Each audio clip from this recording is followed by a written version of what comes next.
Trumbull. Mrs. Ricardo. Well, Mrs. Merz, I'm glad I found you two together. You are? How are you, Mrs. Trumbull? As well as could be expected after 2 hours' sleep. Oh, I'm sorry about that, Mrs. Trumbull. The baby was a little fussy. He won't annoy you again. No, I'm sure of that. Perhaps you recall this piece of paper, Mrs. Merz. Your lease? Yes. It is expressly understood that at no time will children be allowed to live in said building. Little Ricky. He's a children. Since it says no children in plain English, what excuse is there for Mrs. Ricardo's baby? He can't read. He can't read.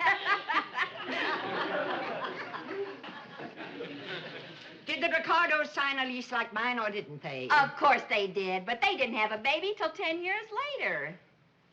I'd expect them to do something underhanded like that.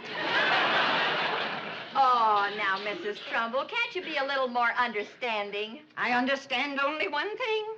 Either the Ricardos leave or I do. Mrs. Trumbull, I'd rather you didn't force me to make that decision. Oh, Ethel, wait a minute. You can't afford to have another vacant apartment. Don't worry, Lucy. We can rent that apartment just like that. And even if we couldn't, it wouldn't matter, because my friendship with the Ricardos means more to me than all the money on earth. I'm not the only tenant who feels that way, Mrs. Merz. I advise you to think it over. Well, I advise you to think it over. Well.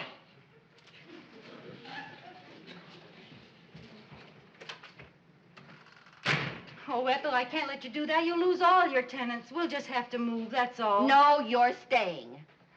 I won't let you out of your lease. Oh, Ethel, you're just about the swellest friend a person ever had. Now, Lucy, let's not talk about it.